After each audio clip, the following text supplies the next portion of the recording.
अच्छा ठीक है, उनका दर्द, अरे भाई अशोक भाई उनको बोलने दीजिए, लोकतांत्रिक देश है, अशोक भाई बोलने देते हैं, आप उनको जवाब दीजिएगा। समझौता एक्सप्रेस हुआ, बम फूटा, भाई वो चाहते हैं कि रहमान डकैत को इतना हिंसक नहीं दिखाना चाहिए था, वो हो सकता है अच्छा आदमी, उसका अच्छा पक्ष भी दिखाना चाहिए था।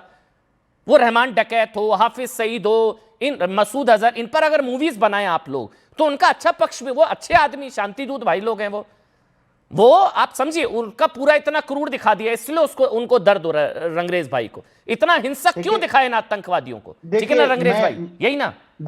देखिए अमन भाई, जिस तरीके से बाजार में नफरत का एक इंजेक्शन आया है, जैसे आप देख रहे होंगे समाज में जिस तरीके की प्रोपेगेंडा मूवियां लगातार, कश्मीर फाइल, इन मुद्दों से जो मुद्दे पुराने हो गए, जो बार बार कई मूवियों में तो अभी तो भाई फिर ये तो अभी तो और आने वाली है, फिर आपके लिए बहुत कठिन समय नहीं होगा आने वाले, बड़े चुनौतीपूर्ण होगा रंगरेज भाई, क्योंकि वो तो भी ट्रेलर है, अभी तो आने वाली है। और देखिए जितने भी तानाशाह हुए हैं उनको चर्चा, और जो है उनको चाहते थे वो इस तरीके की मूवियां बने जो एक समुदाय को लगातार टारगेट करी जाए। पाकिस्तान के बहाने देश के मुसलमानों पर जो शक की नजर, और जो एक तो नहीं, गलत गलत नहीं, पाकिस्तानियों का भारत के मुसलमानों से कोई मत जोड़िए, कोई लेना देना नहीं, जिस तरीके से मेरे देश का मुसलमान राष्ट्रवादी मुसलमान है, पाकिस्तानी मुसलमानों से मत जोड़िए, कोई लेना देना नहीं है। वो वहां पे भी बैठे हैं शहजाद, वो भी शहजाद खान भी बैठे हैं वहां पर, शहजाद खान भी बैठे हैं, कोई लेना देना नहीं है। आतंकवादियों के खिलाफ मूवी बनाई, आप कह रहे हो उनको इतना हिंसक क्यों दिखा दिया? अरे आतंकवादी क्रूर आतंकवादी हैं, उनको हिंसक क्यों दिखा दिया इतनी? अरे नफरती आतंकवादी हैं, उनका धर्म अगर रहमान है तो रहमान ही दिखाएंगे ना, रमेश थोड़ी ना बना देंगे उसको। है आतंकवादी वो, दहेज के लिए लड़कियों को जला दिया जाता है, अरे बस करिए ना भाई, वो अरे बहुत बनी है भाई, आपको इतनी फिर दिक्कत है तो आपको जो है, अरे आप लोग भ्रष्टाचार दहेज पर मूवी बना दे, दहेज पर आपको दहेज पर मूवी बना दे। रंगरेज सुनिए, सुनिए फिर, अब आपको बुरा लगेगा, सुनिए फिर अपने अंदर ऑडियो बंद, बस हो गया। आप कह रहे हैं ना कि भाई दहेज पर मूवी बना दे तो बड़ी अच्छी है, हलाला पर बना दे फिर वो गंदी हो जाती है, वो खराब हो जाती है, फिर आपको एजेंडे को सूट नहीं करती ना, फिर कश्मीर फाइल आप लोगों को सूट नहीं करती, फिर केरल स्टोरी आप लोगों को सूट नहीं करती। जब पीके में भगवान भोलेनाथ को टॉयलेट में दौड़ाया जाता तब आप लोग बड़ी तालियां पीटते हैं, बहुत तालियां पीटते हैं आप लोग। गलत कहते हैं मनोज जोशी एक मिनट सर, हाँ नहीं मैं शहजाद भाई, मैं आपकी पर्सनल बात ही नहीं कर रहा हूं, मैं बस उसकी बात कर रहा था, आतंकवादियों को इतना हिंसक नहीं दिखाना चाहिए। मनोज जोशी, और कोई किसी के बीच में नहीं बोलेगा, सब अपनी अपनी टर्न पर बोलेंगे। मनोज भाई, फिर अशोक पंडित आ रहा हूं, शहजाद भाई आ रहा हूं, राकेश जी आ रहा हूं। 26/11 का हमला भारत पर था और वो पाकिस्तानियों ने किया था, और वो किसी भी धर्म का हो, वो पाकिस्तान से आया था कसाब और उसके साथी, वो पाकिस्तान ने हमला किया था देश पर, उसको बताना गलत है क्या?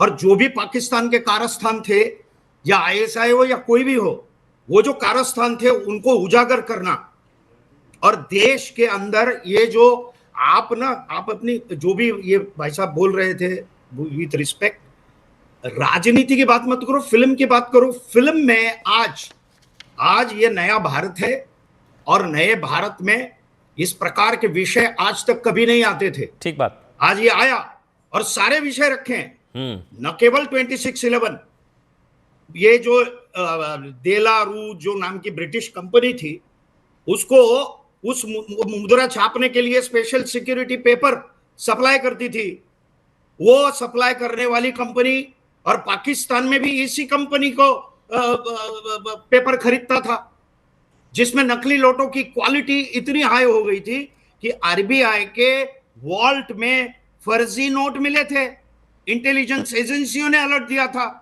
वो भी बताया है। तो भाई वही बात 2010 में भाई तो ये सब कुछ बताना पड़ेगा भाई, झूठ नहीं बता सकते ना। विशिष्ट जाति को, ठीक है, आप क्या है कि ये भाई साहब जो बोल रहे थे उनके लिए जवाब दिया कि आतंकवाद को आतंकवाद बोलना, आतंकवादी को आतंकवाद बोलना, और उसका सच उजागर करना। अगर ये फिल्म सच्चाई बता रही है तो उसमें मिर्ची क्यों लग रही है भाई? अशोक पंडित, फिर शहजाद खान। अशोक पंडित, क्यों मिर्ची लग रही है? मुझे अशोक पंडित आप बीच में बोलना चाह रहे थे, अब आप बोलिए सर, अपनी टर्न पर बोलिए।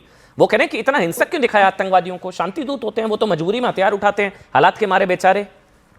अमन जी देखिए, ये जो तबका है ना हमारे देश में जो पैदा हुआ है, ये तबका जो है ये बहुत परेशान हो जाता है सडनली जब ऐसी फिल्में बनती हैं, क्योंकि इनको आदत नहीं थी। अब फिल्म मेकर्स जो हैं वो बहुत ही सोच समझ वाले सोचते हैं और जो दिखाने की कोशिश करते हैं, जहां पर नेशनलिस्टिक फिल्में होती हैं वो इनको हजम इसलिए नहीं होता है क्योंकि इनको लगता है कि हमारा जो पूरा धरोहर है वो हिल गया है। मैं आपके शो के द्वारा एक डिमांड करना चाहता हूं, रिक्वेस्ट करना चाहता हूं हमारी सरकार पे। हम 2014 के बाद जितने भी फिल्में जो हमारी बनी हुई है, इन्होंने कश्मीर फाइल्स का नाम लिया रंगरेज जी ने, अब इनको मैं क्या बताऊं कि मैं खुद एक विक्टिम हूं कश्मीर के इस्लामिक फंडामेंटलिज्म का। ये बोल रहे हैं कि कश्मीर फाइल्स आपने बनाई देश के खिलाफ है। अरे आप कैसे नकार सकते हो कि 3.5-4 लाख कश्मीरी हिंदुओं का जेनोसाइड हुआ है, इतनी क्लीनिंग हुई है, उनके ऐसी की तैसी हुए बर्बाद हो गए वो। इनको अगर मैं ये बताने जाऊं तो मैं क्या बताऊं कि पगड़ी पहन के आदमी काम कर रहा है। अगर शब्बीर शाह को दिखाना है, यासिन मलिक को दिखाना है, तो वो बिलोंग करते हैं उस कम्युनिटी को, तो मैं उन्हीं के नाम लूंगा। नहीं, वो गलत है ना। फिर आपको तकलीफ, तो मैं ये कहना चाहूंगा आपको यासीन को योगेश बनाना पड़ेगा ना, फिर अच्छी सेकुलर मूवी हो जाएगी वो। अमन जी, मैं एक चीज रिक्वेस्ट करना चाहता हूं, बिकॉज मैं बहुत दिनों से सोच रहा हूं कि, और हम डिमांड भी कर रहे हैं कि जितने भी लोग हैं, चाहे वो आरफा खानम हो, चाहे वो नाम मत लीजिए ना, मेरा शो क्यों खराब कर रहे हैं? जितने भी लोग, नाम मत लीजिए, मेरा शो क्यों खराब कर रहे हैं? कोई चैनल दे देता है फिर। ओके, तो मैं ये बोलना चाहता हूं कि इनकी हर वक्त की जो ये आदत है कि जितने भी एंटी पाकिस्तानी फिल्में बनते हैं, जब भी इनके खिलाफ, टेररिस्टों के खिलाफ बात होती है, कोई फिल्में बनती है, या जब उसको लथाड़ने की कोशिश करते हैं, एक पूरी इंक्वायरी कमिटी इस कंट्री को बिठाना चाहिए कि इनका क्या कारण है। Why do they always condemn anti Pakistan films, anti terrorist films? इनकी मंशा क्या है? There has to be some inquiry, there has to be some reaction of the investigating agencies. Shahzad भाई अगर आप इस देश में रह रहे हैं, आप इस कंट्री में रह रहे हैं, तो आप इस कंट्री के खिलाफ ऐसे बात कर सकते हैं? शहजाद भाई, फिल्म इंडस्ट्री में मैं दूसरी पीढ़ी हूँ, मेरे वालिद साहब भी थे, मैं भी हूँ। अब फिल्म इंडस्ट्री में क्या पॉलिटिशियंस घुस गए हैं। पॉलिटिक्स नहीं होना चाहिए, जहाँ पॉलिटिक्स होना चाहिए वहां पॉलिटिक्स नहीं हो रही है, और जहाँ पॉलिटिक्स नहीं होना चाहिए वहां पॉलिटिक्स हो रही है। तो मैं कृपा करके हमारे जितने भी पैनलिस्ट हैं उन सबसे रिक्वेस्ट करता हूँ कि इस फिल्म इंडस्ट्री में कोई पॉलिटिक्स ना हो, अच्छी फिल्में बनाइए। पॉलिटिक्स की बात किसने की? नहीं, मैं एक बात बता रहा हूँ, किसने की? मैं एक बात बता रहा हूँ। नहीं, जैसे किसी साहब ने कहा ना कि वो कुछ फाइल बनी थी या फिर उससे पॉलिटिक्स हुआ था, मतलब एक धर्म को टारगेट किया जा रहा है। ठीक है, हर आदमी का अपना अपना नजरिया है, वो अपने अपने क्या कहते हैं, अभिव्यक्ति की आजादी रखने का हक रखता है, लेकिन कृपा करके जो पॉलिटिशियंस है वो फिल्म इंडस्ट्री में इंटरफियर ना करे तो बेहतर है। शहजाद भाई, एक्टर लोग थोड़ा सा ना जलेबी बना रहे हैं आप, थोड़ा सच बताइए ना, मतलब क्या ये एक्चुअल टारगेट किया जा रहा है, नहीं किया जा रहा है? आप जलेबी डायरेक्टली बताइए ना। अभिव्यक्ति की आजादी नहीं, रिलीजन को टारगेट करने की अभिव्यक्ति की आजादी नहीं होती, मैं उसके खिलाफ हूं। बिल्कुल, जैसे आप खिलाफ है वैसे मैं भी खिलाफ। तो इसमें तो नहीं हो रहा ना रिलीजन को टारगेट, टेरर टारगेट है। इसमें बिल्कुल नहीं हो रहा है। यस, ये धुरंधर is a outstanding film. Yes, धुरंधर बहुत अच्छी फिल्म है। हाँ, और बहुत ही इसको सराहा गया है। इनफैक्ट पार्ट 2 का सब बेसब्री से इंतजार कर रहे हैं, and I am very very happy again for the entire team. And but वो एक सीन बता रहे थे वो रंगरेज भाई, आप वो सीन बता रहे हैं कि वो उसको नमाज पढ़ते हुए दिखाया गया, फिर जाके उन्होंने आतंकवादी हमला कर दिया, तो वो सारे यही रंगरेज भाई यही बता रहे थे ना आप?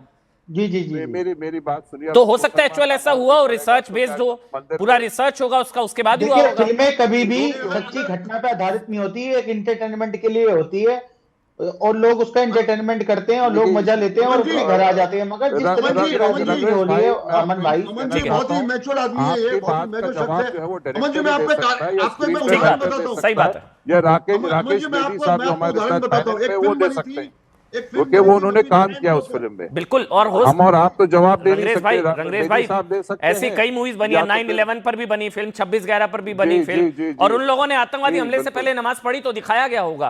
अब वो मुझे नहीं पता, वो डायरेक्टर की स्वतंत्रता की है, उन्होंने रिसर्च की होगी, ऐसा कुछ हुआ होगा तभी दिखाया गया होगा। लेकिन क्या तैयारी भी की जाती? एक बार राकेश बेदी साहब, एक कमेंट जल्दी से आपका, मतलब ये जो रोल आपने भी किया उस रोल की भी बड़ी तारीफ हो रही है, यहाँ सब आपको सुन रहे हैं, मनोज जोशी भी हैं, शहजाद भाई भी हैं, सबको लाइव सुन रहे हैं पूरा देश आपको।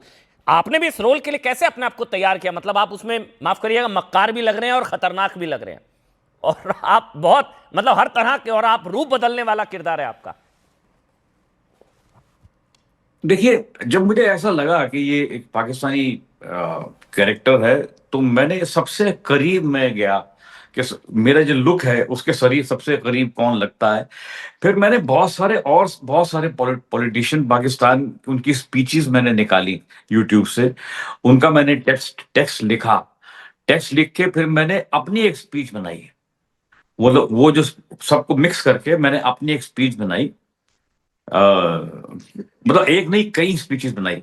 मतलब अगर उनका जो कंटेंट उनका और बहुत सारे लोगों का मिक्स करके, तो जब अपनी स्पीच। नहीं सर मैं माफी के साथ, एक मेरे पास टाइम कम है, मैं आदित्य धर पर एक सवाल जल्दी से अगर आप बोलना चाहे। वो आदित्य धर कम्युनल एजेंडा आगे बढ़ा रहे हैं, सब भी कहा जा रहा था बेदी साहब। देखिए, मुझे पता आपको जाना है। फिर वही बात आ जाती है, कुछ तो लोग कहेंगे, लोगों का काम है कहना। क्या है कि इतनी बड़ी सक्सेस है कि लोगों से डाइजेस्ट नहीं हो रही है। यस। कि इतनी बड़ी सक्सेस कैसे होगी, क्यों हो गई। और मुझे बताइए कि किसी कौम के खिलाफ तो एक लफ्ज मैं माफी चाहूंगा, आप सबको माफी चाहूंगा, समय इतना ही वायरल बात रौनक के साथ माफी चाहूंगा। छोटा